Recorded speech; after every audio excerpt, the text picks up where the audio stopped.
નમસ્કાર મિત્રો. આજે વહેલી સવારે આપણે આ રેકોર્ડ કરી રહ્યા છીએ એપિસોડ.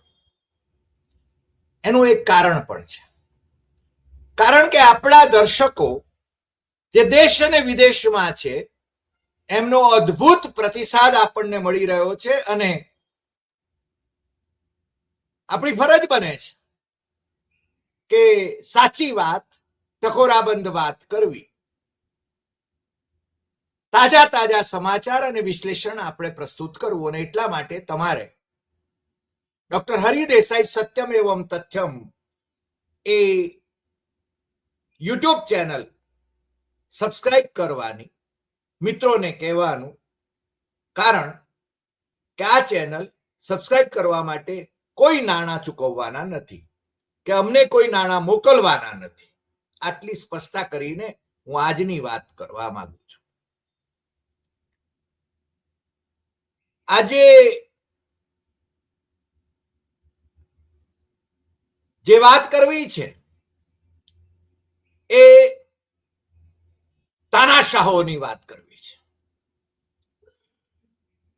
દેશમાં ઇમરજન્સી આવી ચૂકી છે અને એ ઇમરજન્સી એનો પ્રયોગ એ શિક્ષણ નગરી સાવિત્રીબાઈ ફૂલે અને જ્યોતિબા ફૂલે એમની નગરી પુણેથી થઈ રહી છે.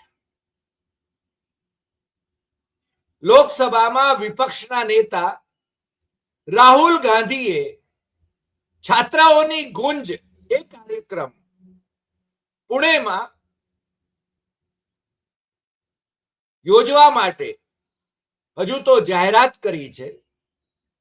22મી ઓગસ્ટ શનિવારે આ કાર્યક્રમ એ જે જગ્યાએ થઈ રહ્યો છે એ પણ ક્રાંતિકારી જગ્યા છે અને ચોફેરથી ઘેરાયેલી મોદી શાહની સરકાર અને અમિત શાહ જેમને પસંદ નથી કરતા એવા મહારાષ્ટ્રના મુખ્યમંત્રી દેવેન્દ્ર ફડણવીસ એમને બદનામ કરવા માટેના એક ષડયંત્રના ભાગરૂપે હોય એ રીતે કેટલાક નિર્ણયો મહારાષ્ટ્રના વહીવટી તંત્ર પાસે લેવડાવાયા હોય એવું લાગ્યા વિના રહેતું નથી. એટલે અમે આજે આ વાત કરી રહ્યા છીએ.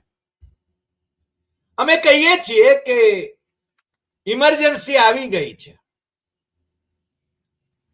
લોકસભામાં વિપક્ષના નેતા એટલે કે prime minister in waiting A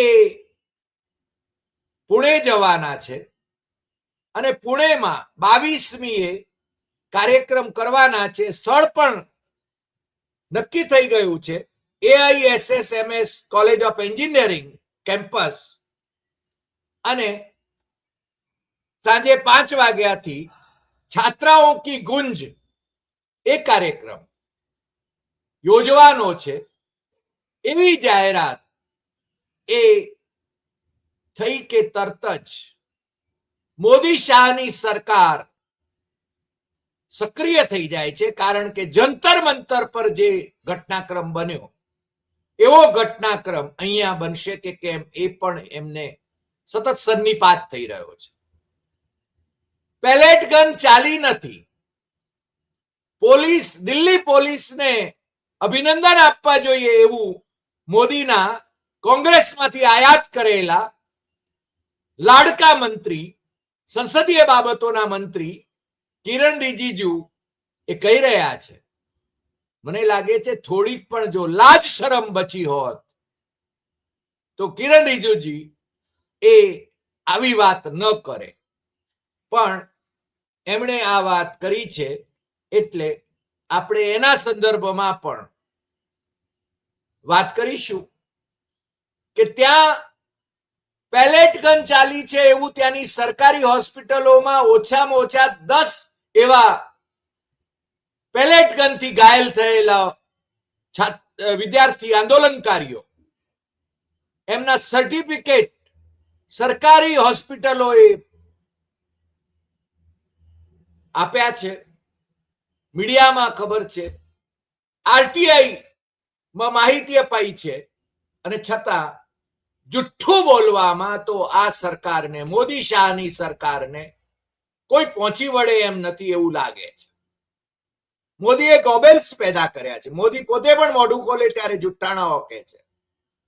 fact ચેકની વાત તમે કરતા રહો એવું હું તો તમને કહીશ. હું જે બોલું છું એ પણ તમારે ફેક્ટ ચેક કરવી જોઈએ. પણ વાત પુણે પર.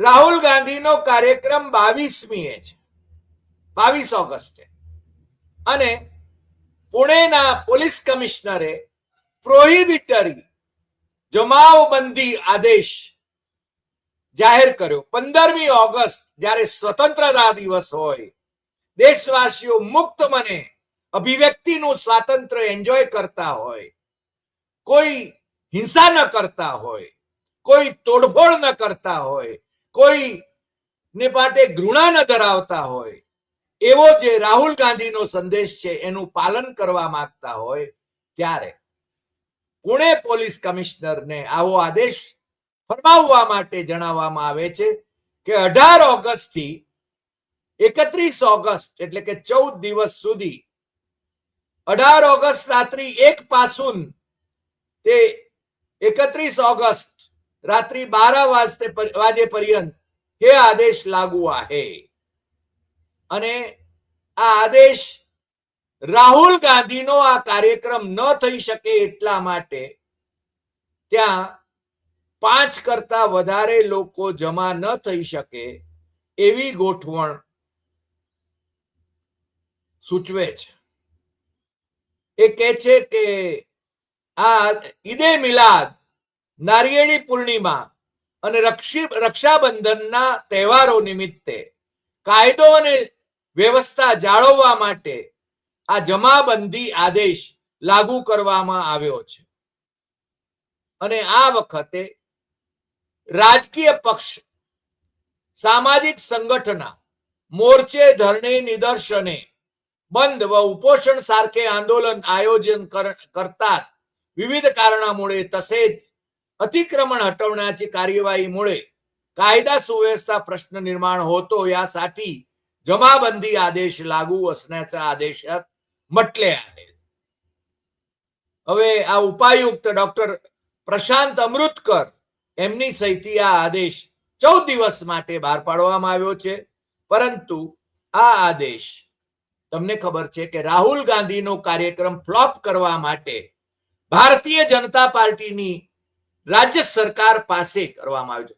મોદી શાહને કેટલો ડર લાગે છે રાહુલનો, એ આમાં આપણને જોવા મળે છે. અને હું જેમ કહું છું એમ કે દરેક તાનાશાહ એ ડરપોક હોય છે.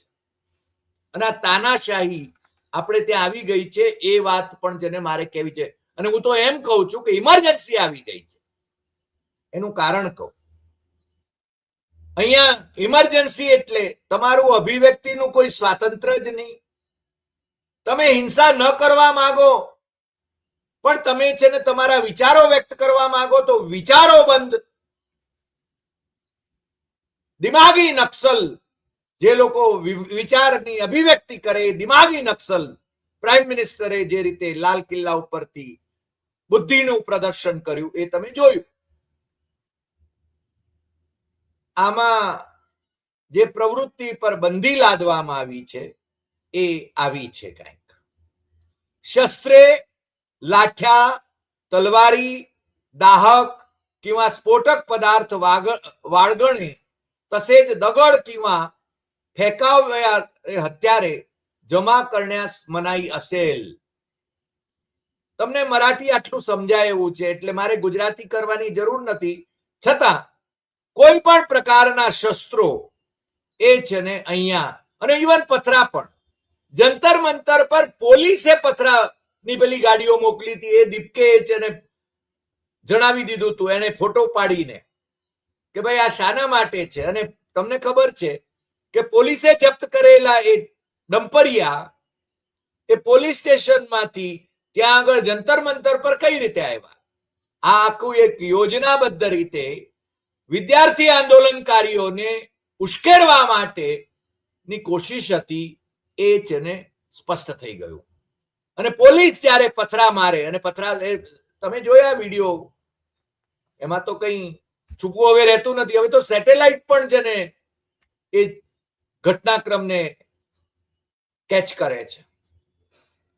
એટલે પહેલી વાત તો એ છે કે શસ્ત્રો, લાઠ્યા, આરએસએસ નું કોઈ સંચલન હોય તો એમને લાઠ્યા રાખવાનો અધિકાર, શસ્ત્ર પૂજન કરવાનો અધિકાર, પરંતુ આ કોઈ એનો ઉપયોગ ન કરે પણ સાથે સ્વરક્ષા માટે પણ રાખવાનો અધિકાર નહીં. આમાં તેને બહુ સ્પષ્ટપણે કહેવામાં આવ્યું છે. આ પહેલો મુદ્દો. कोणत्याही व्यक्तीच्या चित्रांचे, प्रतिमांचे किंवा प्रतिकात्मक प्रेताचे प्रदर्शन व दहन करण्यात बंदी राहील. કોઈ પણ વ્યક્તિનું ચિત્ર લગાડવાનું નહીં, પ્રતિમા, પ્રતિકાત્મક પ્રેત એટલે કે ઠાઠડી બાળવાની નહીં. નરેન્દ્ર મોદી અને અમિત શાહ એમની ઠાઠડી બાળવામાં આવે અથવા તો એને ચપ્પલ મારવામાં આવે એવો એમને ડર હશે. એટલે કોઈ પણ વ્યક્તિનું, આમ પાછું જનરલ મૂકે છે, આખા આદેશમાં ક્યાંય રાહુલ ગાંધીના કાર્યક્રમની વાત નથી કરતા, પણ અભિપ્રેત એ છે. અને કોંગ્રેસ વાળાઓ તો જાગતા છે, કારણ કે હવે રાહુલ ગાંધીને સરકારની અંદર બેઠેલા અધિકારીઓ તરફથી જ અધિકૃત માહિતી મળે છે એવું રાહુલ ગાંધીએ ખુલ્લેઆમ કહ્યું છે. હવે એણે છુપું નથી રાખ્યું. ઇલેક્શન કમિશન માંથી જ સીધી માહિતી એમને મળે છે એવું પણ એમણે કહ્યું છે. અને એનો ડર છે મોદીને સત્તા જવાનો ડર છે, અમિત શાહને હોદ્દો જવાનો ડર છે.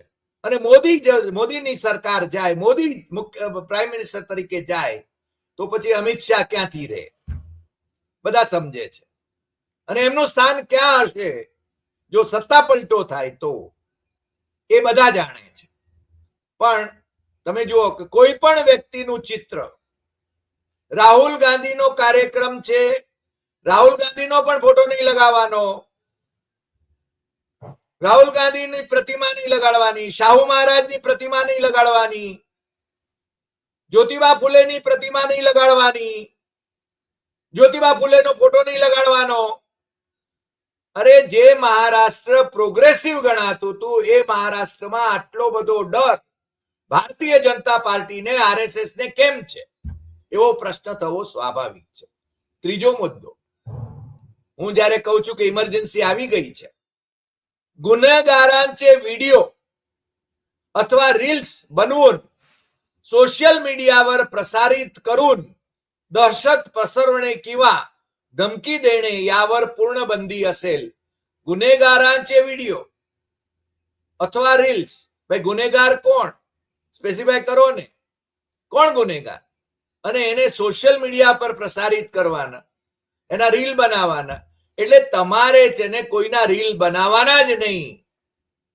જેન જી રીલ બનાવે છે, 56 इंच का छोटा बंदर, 56 इंच का छोटा बंदर. તમે જોયું ત્યાં આગળ જંતર મંતર ઉપર પેલી બાળકી બોલી રહી હતી, વિદ્યાર્થીની બોલી રહી હતી અને લોકો એને ઝીલી રહ્યા હતા, નરેન્દ્ર મોદી, નરેન્દ્ર મોદી.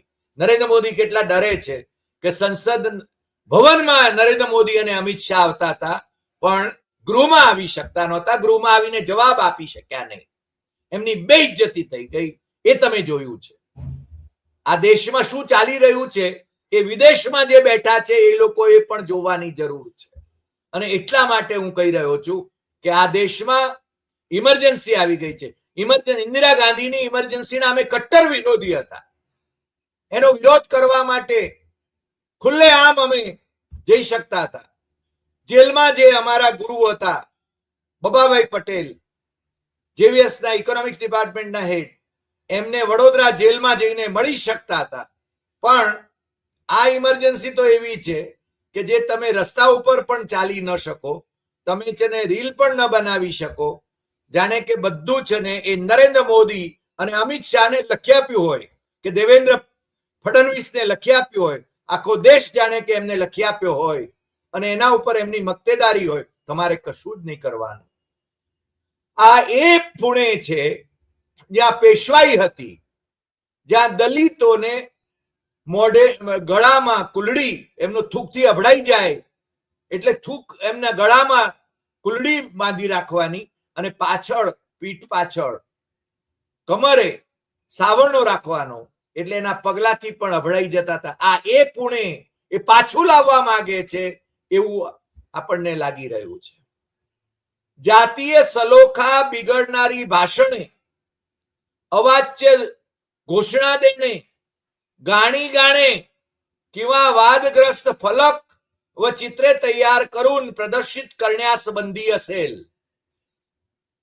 सामाजिक सौहार्दનું વાતાવરણ બગાડે એવા ભાષણો, ઘોષણાઓ ભારતીય જનતા પાર્ટી વાળા, આરએસએસ વાળા કરે તો ચાલે, પણ આ લોકો રાહુલ ગાંધીના જેનજી વાળા કરે તો ન ચાલે.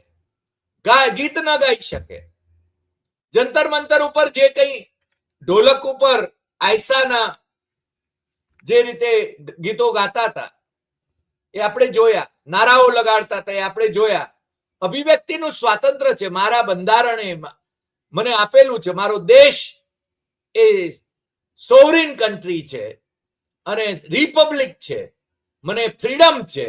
પણ એ ફ્રીડમ ઉપર મોદી શાહની સરકાર અને ફડણવીસની સરકાર એટલે કે ભારતીય જનતા પાર્ટીની સરકાર આ રીતે તરાપ મારી રહી છે. એટલે હું કહું છું કે ઇમર્જન્સી આવી ગઈ છે. 5 किंवा त्यापेक्षा जास्त लोकांनी एकत्र येणे, सभा घेणे किंवा विना परवानगी मिरवणूक काढणे यावर पूर्णपणे बंदी घालण्यात आली आहे. 5 जणा करता વધારે લોકો ભેગા થાય, સભા થાય કે વગર પરવાનગીએ જુલુસ કાઢે તો એના ઉપર પૂર્ણપણે બંધી. કશું જ નહીં કરવાનું, તમારે ઘરમાં બેસી રહેવાનું. તમારે જેને રાહુલ ગાંધીના કાર્યક્રમમાં નહીં જવાનું. રાહુલ ગાંધીનો કાર્યક્રમ ફ્લોપ કરવા માટેનો કારસો એ આ પોલીસ કમિશનરના આદેશ મારફત ભારતીય જનતા પાર્ટી અને એની સાથે જે મળતિયા પક્ષો છે એ લોકોની સરકારે આ કારસો કર્યો છે. અને એટલા માટે જ હું કહું છું કે ઇમરજન્સી આવી ગઈ છે.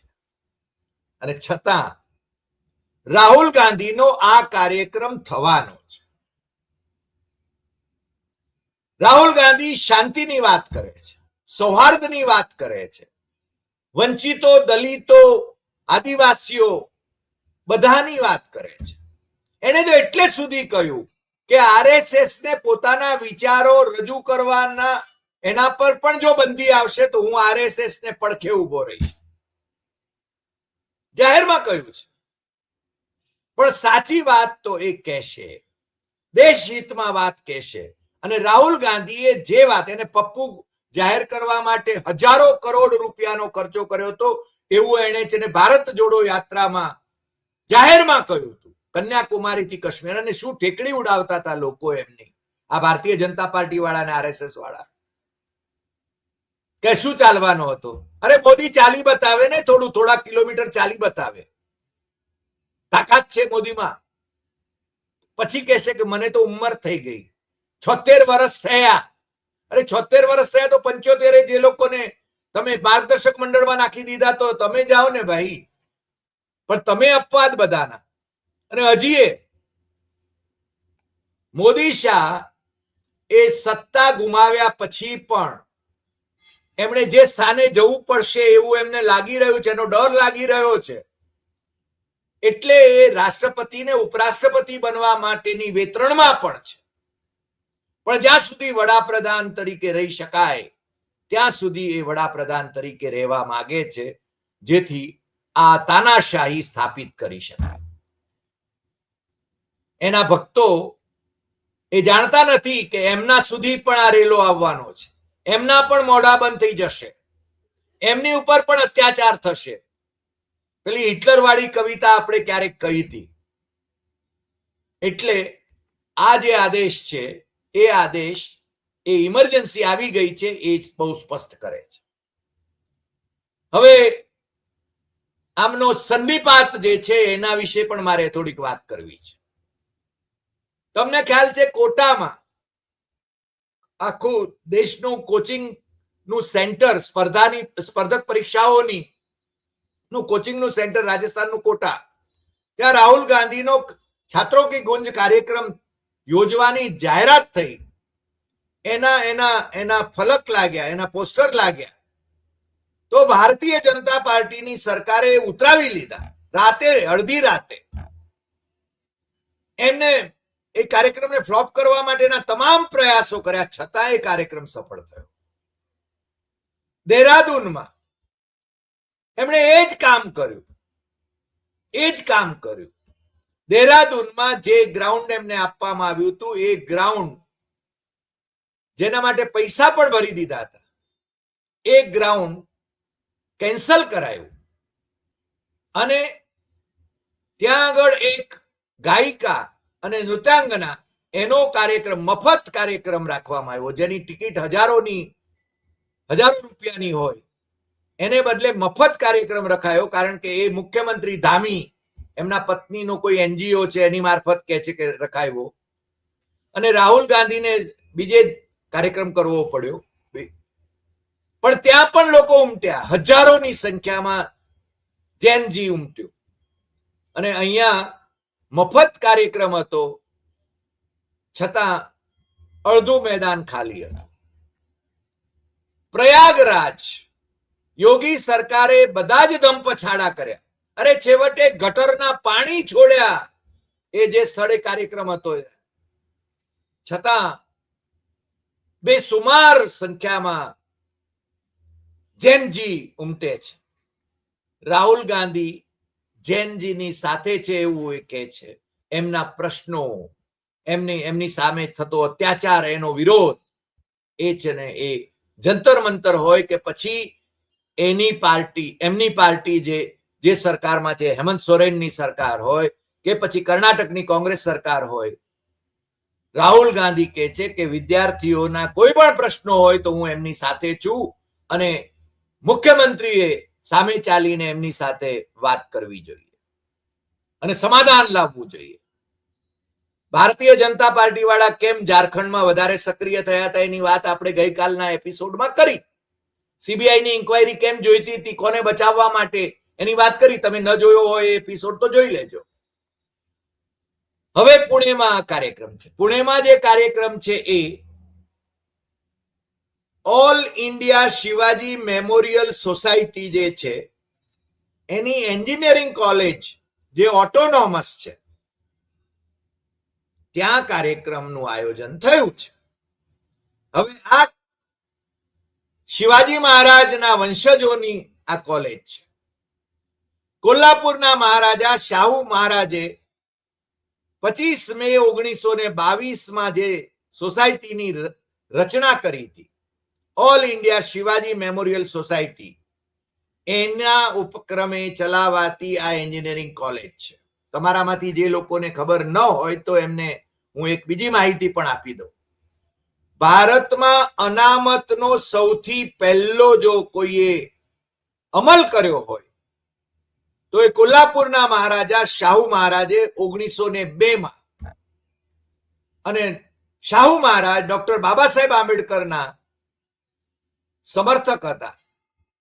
ડોક્ટર બાબા સાહેબ આંબેડકરને શક્ય તેટલી મદદ એમણે કરી હતી, અને બાબા સાહેબ આંબેડકરે બંધારણની અંદર અનામતની જોગવાઈ કરી એ શાહુ મહારાજની પ્રેરણાથી, જ્યોતિબા ફૂલેની પ્રેરણાથી.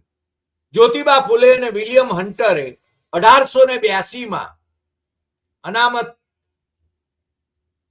પછાતો અને વંચિતો માટે, નોન બ્રાહ્મિન્સ માટે અનામત રાખવી જોઈએ એવું એ વખતે વિચાર્યું. એ રિપોર્ટ આપ્યો હતો. 1902 શાહુ મહારાજે બેકવર્ડ ક્લાસ અને નોન બ્રાહ્મિન્સ માટે 50% એમના દરબારની બેઠકો અથવા સરકારી નોકરીઓ, કોલ્હાપુર રાજ્યની સરકારી નોકરીઓ એ છે ને એને માટે અનામત રાખી હતી. કારણ કે એમના દરબારમાં બધા જ બ્રાહ્મણ અધિકારીઓ હતા, કર્મચારીઓ હતા, અને પછાતો અને નોન બ્રાહ્મિન્સને માટે શિક્ષણની પણ વ્યવસ્થા નહોતી, છાત્રાલયોની વ્યવસ્થા નહોતી, એમણે કરી હતી. એના પછી જસ્ટિસ પાર્ટીએ મદ્રાસમાં 1921 થી 27 દરમિયાન અને મૈસૂરમાં મહારાજા વાડ્યારે અનામતની વ્યવસ્થા કરી. હવે આ શાહુ છત્રપતિ મહારાજ, એમના રાજર્ષિ શાહુ મહારાજ, એમના વંશજ ડોક્ટર શ્રી શાહુ છત્રપતિ એ આ સંસ્થા જે છે, એન્જિનિયરિંગ કોલેજ જે છે, એના એ પ્રેસિડેન્ટ છે, એની સોસાયટીના પ્રેસિડેન્ટ છે. અને કોલ્હાપુરના કોંગ્રેસના લોકસભાના સભ્ય છે.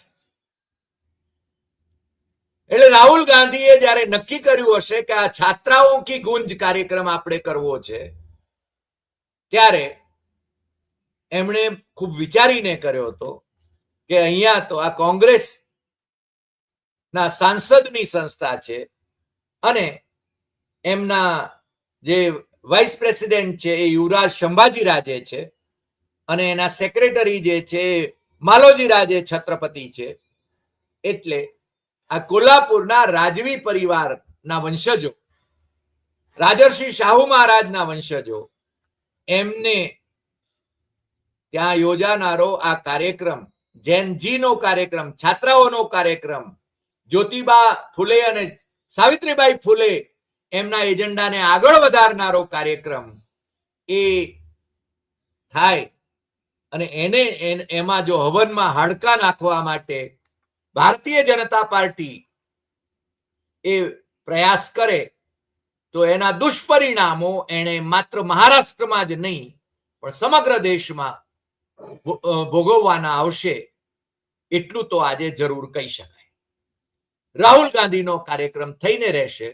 રાહુલ ગાંધી એ પ્રેમ અને અહિંસાને માર્ગે, સત્ય અને અહિંસાને માર્ગે, ગાંધી ચિંધ્યા માર્ગે આ બધું આયોજન કરવા માંગે છે. ને એમણે જે ટ્વીટ કર્યું કિરણ રિજિજુજીના નિવેદન પછી, હિંસક પ્રયાસો જે થયા જંતર મંતરના આંદોલનકારીઓ ઉપર, એના પછી એ પોલીસને બિરદાવે છે કિરણ રિજિજુ, ત્યારે રાહુલ ગાંધી કહે છે કે ભારતીય જનતા પાર્ટીનો આ મંત્ર છે અસત્ય અને હિંસા. અમારો મંત્ર છે અહિંસા, સત્ય અને અહિંસા. અને સત્ય અને અહિંસા એ ભારતીય સંસ્કૃતિમાંથી જ અવતરે છે. અને આપણે હવે 22મીએ કેવો ઘટનાક્રમ બને છે એની પર આપણી નજર રહેશે અને તમારી સાથે હું શેર કરીશ. આજે આટલી વાત. ફરી મળીશું નવા એપિસોડમાં નવા વિષય સાથે. નમસ્કાર.